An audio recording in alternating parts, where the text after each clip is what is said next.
Investor's Edge with Gary Kaltbaum. Straight talk about you and your money. Now from the BizTalk studios, here is Gary Kaltbaum. And welcome once again to Investor's Edge. I'm Gary Kaltbaum, your host. Hey, thanks for being with us today. Glad you're here, ladies and gentlemen. Happy that you are listening. It's Friday, October 11th, 2024. For starters, for those who celebrate, as you know, I am Jewish. Tomorrow is the big guy, the big one. Be well, easy fast, and all that. But first, that's first. But second, we have lots to cover, lots to talk about. We'll talk hurricanes, markets, election, whatever else comes to mind. And if you don't get this show in your city, we'll post it at GaryK.com. We'll also post it on our Twitter feed, which is now X. And if you don't follow us on X, you should. If you want to email me, just got to be nice. That's all you got to do is be nice, because we're nice back, and that's that. And in case you don't know, this is Investor's Edge, serious talk on everything that matters to you. And we pull no punches. So we just want to start out, I'm back home. We lost power for like a day and a half. Back on. I'm going to make a couple of statements. Number one, I'm a big believer that great leaders show passion, knowledge, and the ability to communicate naturally that passion and that knowledge in whatever they do for a living. I think it's as simple as that. And of course, actually not so simple. I have to give applause to the governor of Florida, Ron DeSantis. Showed passion, unbelievable knowledge of everything having to do with the hurricane, and communicated it so well in his, I don't know if they're press conferences, but was on TV a few times a day going over things. And the one thing that stuck out for me, he really showed, without having to say it, and that's important, he really showed without having to say that his number one thought was the safety of the citizens. So big applause to him, and that is not a political statement. It is pure what I saw on the ground, and as you know, we pull no punches either way on the so-called leadership out there. I loved the little things. Safety. Don't be walking in water, because you don't know if down power lines. Generators, they're not to be in your house. They have to be outside because of carbon monoxide. Driving, watch out, especially for lots of water. And I can go on and on. And I felt he was so effective in how he did it. And if I was a governor, I would want to watch back a bunch of how he handled things. Simple as that. We're not going to touch upon, there was a little tiff with the vice president. We don't need to touch upon it at this point in time. He put her in her place, trying to make things political while people are dying. The hurricane, as best as I know it, there were more deaths from the tornadoes, because you can't prepare for tornadoes. You can get the hell out of the way of the hurricanes. Amazing. As I drove around, at least Central Florida, a lot of debris, a lot of branches, a lot of trees. Did not see a lot of building damage at all. So we dodged one. And as I said, I was on TV today, I said to Neil Cavuto, just 200 miles before the hurricane hit, it was a Cat 5. More than gusts of 200 miles per hour. If we did not have a cold front and this shear, it's called a shear, holy crap, there's damage on the West Coast. And we'll know a lot more in the days ahead. But holy crap, if that sucker came in as a Cat 5, I can only imagine. So, another hurricane passed. That's all I can tell you. Yay. I'm always being asked about Florida and hurricanes. The issue is pretty simple as far as Florida goes. Our geographic location just puts a bullseye on us. If you think about it, from the Panhandle all the way down the West Coast, all the way down to the bottom, which is Key West, come around all the way up the East Coast into Georgia and the rest of the Eastern Seaboard, we're just prone. And these suckers start out in Africa and come all the way across. This one a little bit different in the Gulf and came to the Ralph. We're kind of like sitting ducks, but we're used to.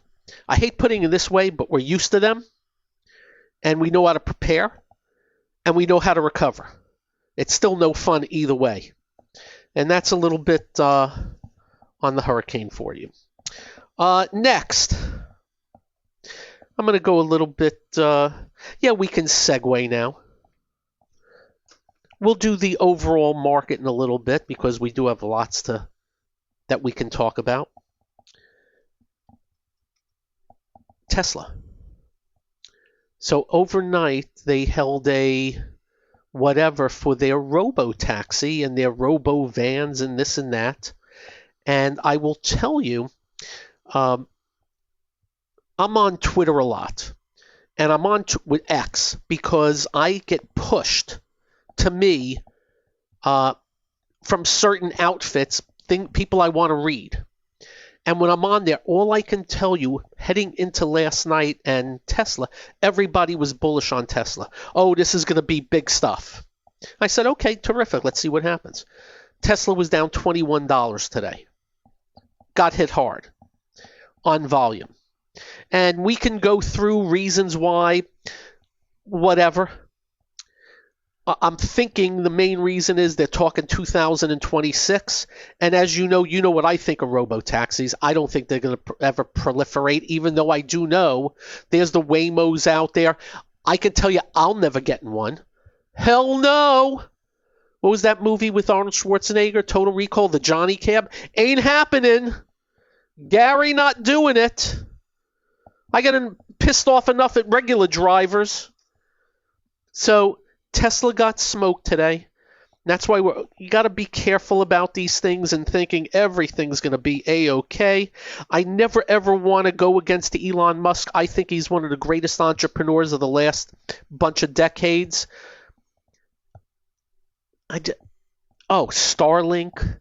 SpaceX is a killer, man. Wow. And Starlink, he's doing great things. And of course, Tesla and the electric vehicles.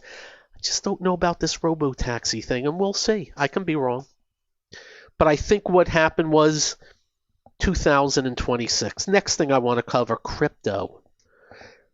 Just letting you know, MicroStrategy, which is pretty much a Bitcoin hedge fund these days, that sucker is basically the new high ground. While Bitcoin's not even close, which is kind of weird, but you had to figure Bitcoin would come on. So Bitcoin had a pretty good day, but Bitcoin is just sitting, let's see, March, April, May, June, July, August, September. We're now in the 8th month of range, and you're not even really in the middle of the range, but I'm just letting you know MicroStrategy just broke out on volume today. Broke above the March high, which gives us thought process, well, is the Bitcoin going to do the same? Answer is, don't know. We're just reporting to you that MicroStrategy is doing its thing, and wow. But I must tell you straight out, it is not for the faint of heart. It is a fast-moving pain in the arse. So just up front, but I had to get that out because It's a Bitcoin hedge fund. Next thing, JP Morgan, Wells Fargo, and BlackRock reported earnings. If I told you JP Morgan's earnings were down 4%, it was up $9.50 today. Not at the new high, but getting close. Was up, I think, 12 at one time. Wow, that's a big move for a JP Morgan. BlackRock, symbol BLK, earnings up 5%, was up $35 today, 3.6%. What does the market do if financials are rolling?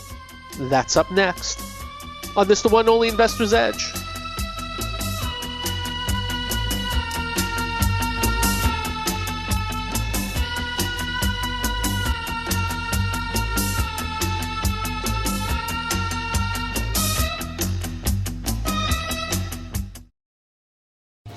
Hi, I'm Gary Kaltbaum, host of the nationally syndicated radio show Investor's Edge. We're not just handsome radio people. We manage investors' money for a living, specializing in fee-based discretionary money management. No big commissions, just a fee on the assets that's managed. We also provide a full range of personalized services, including retirement planning, fixed income, and educational needs, all to assist you in achieving your financial goals. Understanding not all individuals have the same needs, we'll carefully evaluate your personal goals to determine a proper investment strategy. If your current approach to investing is not getting you to where you would like to be, call us to make an appointment for a complimentary portfolio review. The number to call is 888-422-5559. That's 888-422-5559. That's 888-422-5559. Investment advisory services offered through Kaltbaum Capital Management. It's time to switch on the integrator units and get the brain cells working. You're listening to Hey, this promises to be fun. Investor's Edge The last bastion of quality programming. with Gary Kaltbaum. It doesn't get better than this.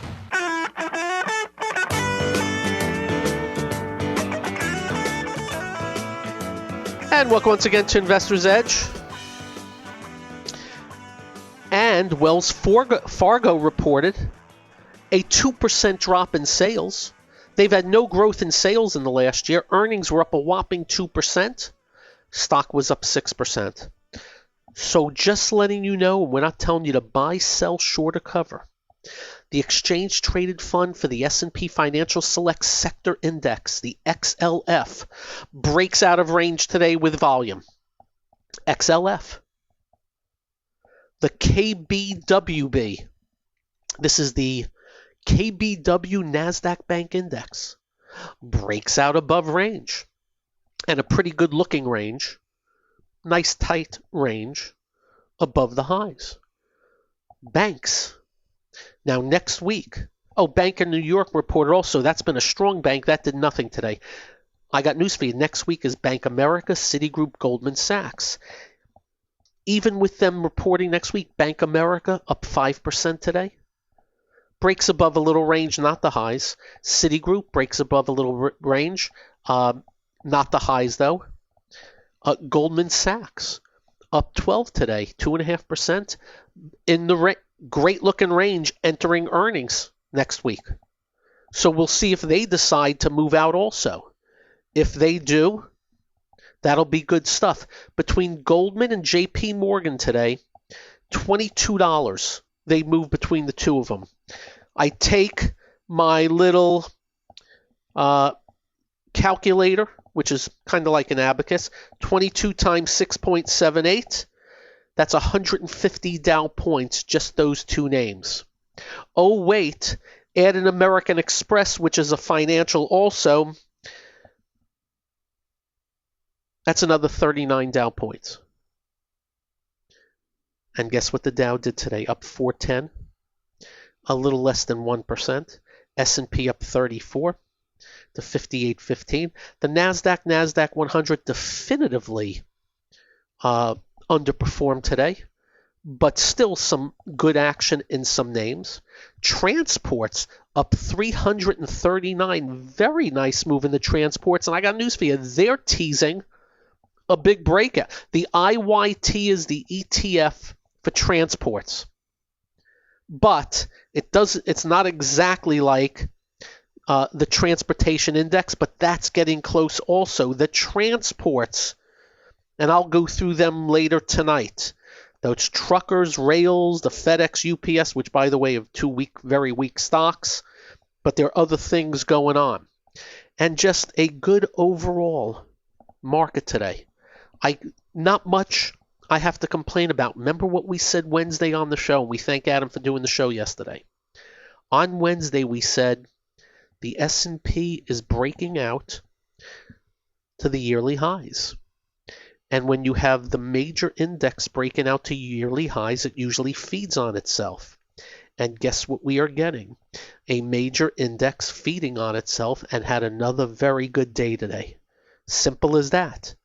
The boo birds should stop booing until we tell you otherwise.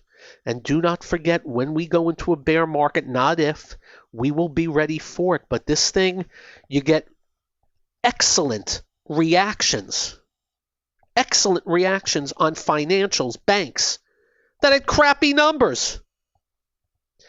And as we have said to you, we have these little mantras about markets.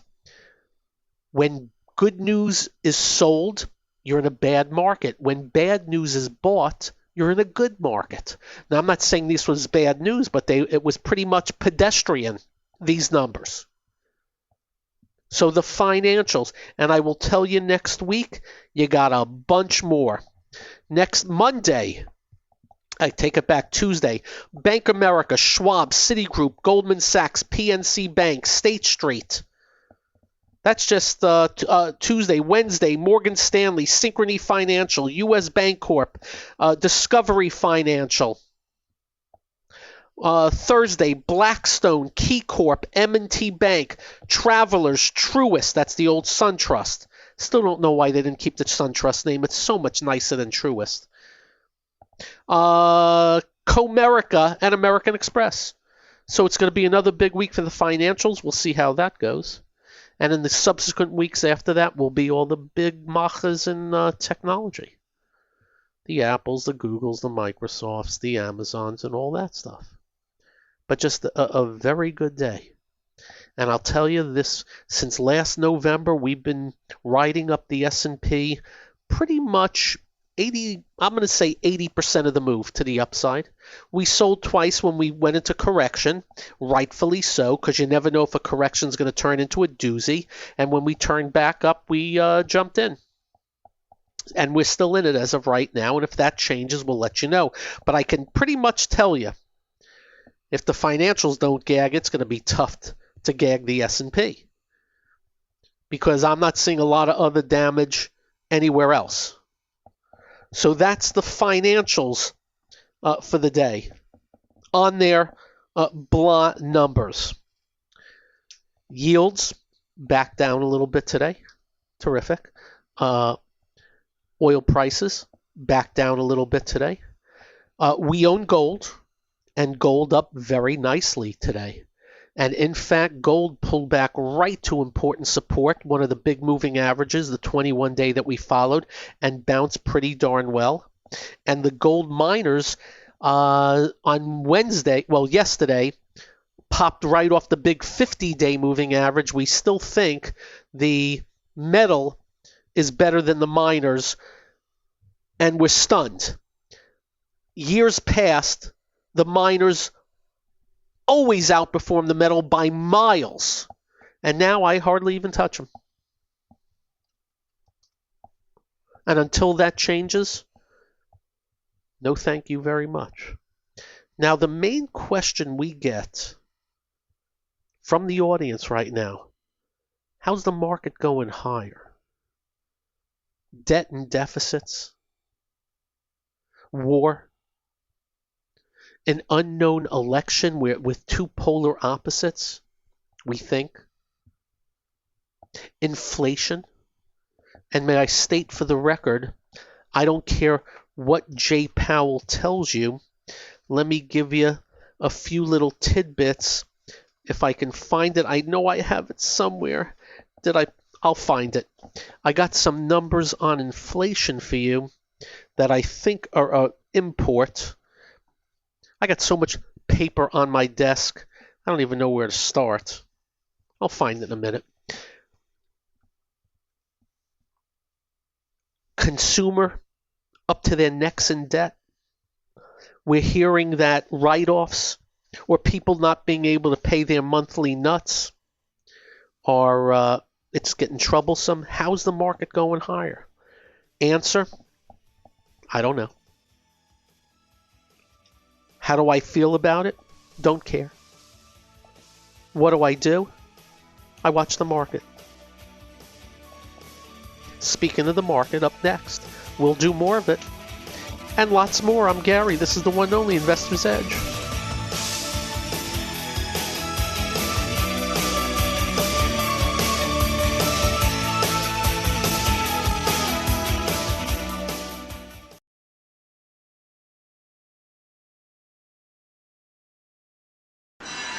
You're listening to America is talking. Investor's Edge. He's got to be pleased with that. The crowd is just on its feet here. He's a Cinderella boy. With Gary Kaltbaum. Comes highly recommended. You're going to feel better if you talk to him.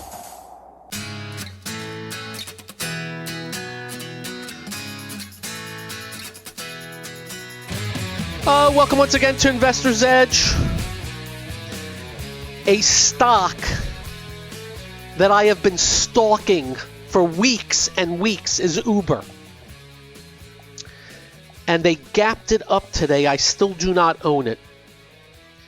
They gapped it up today because when Tesla announced, they're a couple of years away from the robo-taxis. I guess relief.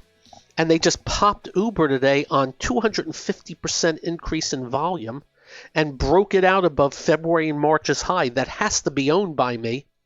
But I held back because they gapped it up and finished pretty well. If they pull that back towards 83, 84, you'll know it. I'll be in it.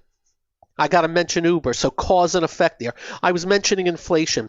In the last month, while they are telling us inflation's down, the last month, up 30%, sunflower oil, natural gas 25%. This is a day and a half old. Propane 25%, iron ore 23%, sugar 20%, beef 19%, rubber 16%, steel 15%, oats 14%, palm oil 13%, zinc 13%, and something called naphtha 12%. That has something to do with oil. Nickel 12%, tin 10%, aluminum 9%. But don't worry, there's no inflation.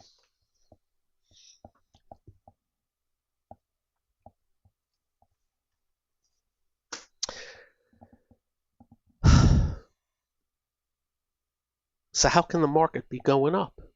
Because it wants to. And as you know, we are interpreters of the market. And that's it. And if the market's too expensive and it wants to come down, eventually it'll show it to us. You know how it shows it to us? Well, it wouldn't be financials breaking out to new highs. How's that? They would be gapping down a few percent. That's how bear markets work. I've been mentioning often, there's no big recession. How do we know there's no big recession? Well, Caterpillar wouldn't be near highs. United Rentals wouldn't be near highs. W.W. Grainger, and I saw no news today, and maybe this has to do with the hurricane, was up $60 today to $1,085 on 100% increase in volume. You know what they do? Lighting and plumbing. Recession my arse. Do you know how we know when we'll be in a big recession? These stocks would be crumbling. Do you know how we know this? We've studied every market before recessions occurred. And markets will move before the recession's already announced. That's how it works. And yeah, I know there's some pockets of weakness out there. It may be your industry. But overall, it just ain't happening. And then you combine that with the moron at the Fed easing monetary policy before an election, when the market's at highs and the economy is okay, and nothing political there. Not at all. I have to bring up bullcrap. Little segue here. I watched a bunch of climate nuts on TV. They never stop. No one ever asks them, you keep saying it's climate change and we got to do something about it. What do you want to do about it? Nobody's ever asked them that. And I heard one of them say, got to do something about these hurricanes. They're worse than ever. And I'm thinking, why isn't anybody asking, what, you think you can stop a hurricane? Nobody ever asks those simple questions. But I want to let you know, in case you come upon these bullcrap artists, and they are, they're insane. Remember, there is a cottage industry out there of creating a crisis and coming after the wallets. I've got the info. There have been a total of 2,800 hurricanes that have had landfall in Florida since like the beginning of the time. 3 of the top 5 were before 1940. 17 of the biggest ones occurred more than 60 years ago. Higher intensity.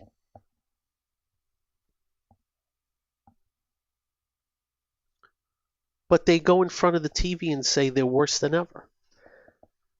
And they don't get called on it.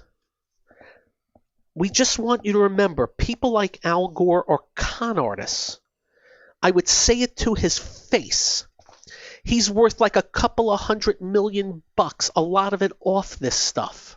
He made movies telling us in 10 years we're doomed.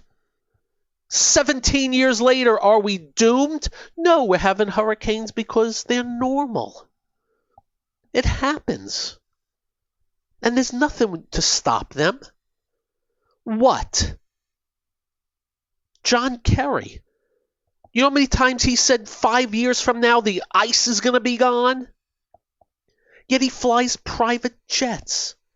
One flight of his private jets is like 10 years, probably 20 years of you driving your car, and he just shoots the middle finger back at you. Well, I've got to do it because I'm working for you. Up yours, pal. So I just want you to remember this. They took $350 billion of our tax dollars, this administration, and handed to a lifelong Democrat hack named John Podesta to dole out for climate, and we have not accounting of one frickin' dime. We just need you to remember this. Because when we're bankrupt and all hell breaks loose, you'll remember who are some of the culprits. Do you know Janet Yellen, our Treasury Secretary that's supposed to care about your dollars, has been proposing worldwide taxes to fight climate? Yes, let's pay other countries. They're psychopaths. They're control freaks. We want you to remember this. They're out in droves the last 2 days, and I'm laughing my arse off at these people. And they do it with a straight face. By the way, they have all the information I'm telling you here about hurricanes and the intensity. I remember ages ago there was Hurricane Camille. It was a disaster. Andrew. That was a nightmare. Ages ago. We go back ages. They're not any bigger or any smaller than they were 200 years ago. But they'll swear on a stack of Bibles And then while you're not looking, their hand is in your back pocket, taking your wallet. They don't give a crap about you. And we want you to remember that. These people are the enemy. They want taxes, rules, regulations, fees, fines, mandates, control. Do you know how many times they've tried to get rid of your car? To buy into electric vehicles? You have to. While they get on their private jets, I want you to think about that. And we hate having to bring this up, but it really matters longer term. Maybe not yesterday, but longer term, they're squashing us. We're headed to 60 trillion of debt, maybe 70 in the next 10 years. God only knows. And it's all on their backs, not ours. We keep sending them more and more money every year. And every time we send them $1, they spend $1.50.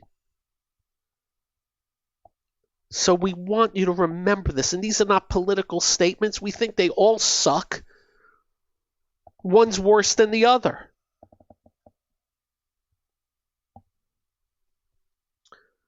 So I just wanted to bring this up because we bring you the facts. And if you don't believe us, that's fine and dandy. Go look them up for yourself. Oh, and by the way, the waters in the Atlantic have been cooling and the ice sheets have been growing leaps and bounds. Really? Up next, this, that, and the other thing, or whatever else. This is the one and only Investor's Edge.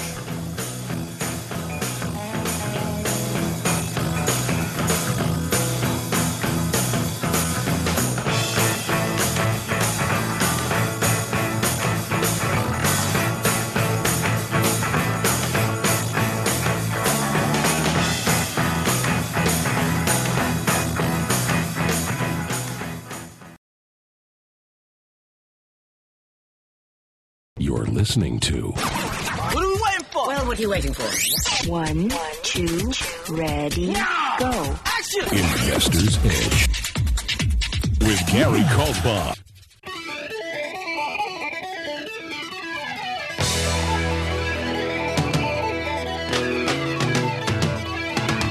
And welcome once again to Investor's Edge.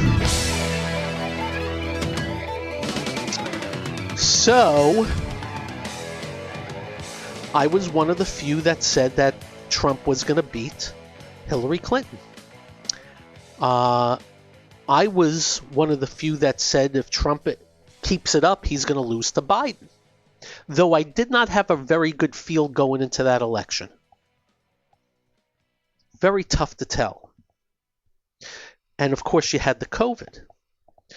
I'm just letting you all know, and we think we have a very good feel here. You know why? We don't have a bias. And we don't care about polls. We just have a good feel for things. We are letting you know as of this second, we think Trump's going to sweep all the important states.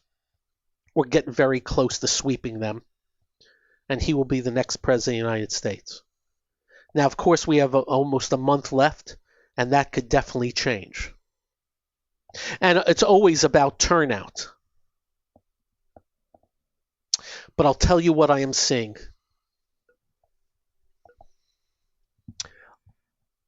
Regardless of the media lying to you, the energy for Kamala Harris is not there.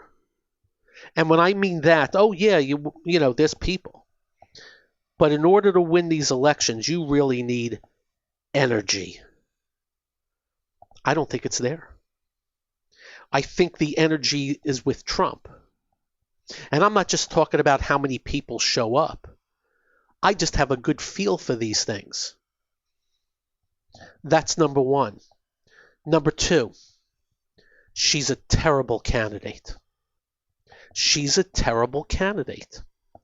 And the reason why she's and remember, while we say this, you know, I am no Trump fan. You know how I feel about him.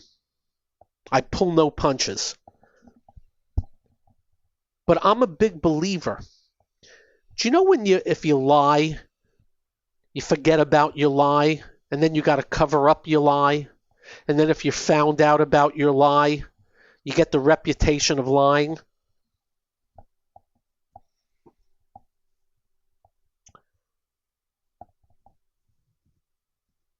They've created a whole new person in Kamala Harris. Kamala Harris. Very tough to say that name. Of course, they say you're racist if you say it wrong. They've created a whole new person. And more importantly, they've created a whole new belief system of this person for an election. While she says her values haven't changed. And I ask the question, your values haven't changed, but every one of your stances have changed and moved towards the middle. So which is it? Are you lying or not? And I really believe her belief system, her real belief system, comes out when she's doing all these interviews. She doesn't answer a freaking question. And the reason why she doesn't answer specifically the freaking questions is because if she did, you know when you can look at a person straight in the face and tell they're lying? That's why. You can't tell me that you were for defunding police and now you're not. You can't tell me you wanted she's on video. She wants to confiscate guns. Now she doesn't, and all of a sudden I own a Glock and I go to shooting galleries. You can't tell us you're for closed borders when for 3.5 years you opened them with your laws and your regs. But now you're running ads with a wall. But you're saying your values haven't changed. I think all of this BS is coming out. And it's in every one of her videos and her interviews. There's nothing there in her interviews. I actually bored the hell out of myself by listening to a bunch of it. The Stern interview, the CBS, the 60. There's nothing there. It's like asking somebody, so what's 2 times 10? And they answer it with, well, it depends what you mean and what you're multiplying. Are you saying 2 times 10 sandwiches or 2 times 10 automobile? I don't know what you mean. What do you mean? What? There's no answers. If you ask me what I am for with immigration, I would say simply this. We need to stop the border from being opened up. We are going to put back the rules and regs about staying in Mexico. We're going to arrest if you come over. But we are going to look at the legal immigration and see where the faults are, and maybe we can do better with that because we love immigrants. They're great for this country. There's an answer. Do you notice not one of these freaking interviewers are asking her about her tax proposals? Hey, Kamala, what do you want to do with taxes? Oh, well, we're going to raise long-term capital gains. We're going to have an unrealized tax, capital gains tax. We're going to get rid of the Trump tax cuts. We're going to raise the corporate tax. We're going to have an investment tax higher than... No one's asking. And that's why she's not doing an interview with me. And of course, what's my answer? We're going to keep your taxes low. We're not raising the taxes. If anything, we're going to lower them, and we're going to streamline the government. That way we can fund the government and balance the budgets versus run $2 trillion deficits. There's none of that. And we think that is entering the fray now. and we think Trump is pretty damn good ahead right now. We'll let you know if that changes. Hey, you all have a blessed weekend. Is that okay to use the word blessed? I heard some lefties say using the word blessed is bad. Drive carefully when you get home. Do like we do. It's quite simple. Make sure you hug your family. Make sure you hug your children. Happy Yom Kippur. I believe Columbus Day is Monday, but that's not a holiday for us. We'll be back. Take care, all. Thanks for joining, and thanks for your well wishes during the storm. Good night, all. Bye-bye. This has been Investor's Edge with Gary Kaltbaum on BizTalk. To listen to past episodes or to get in contact with Gary, go to GaryK.com. That's GaryK.com.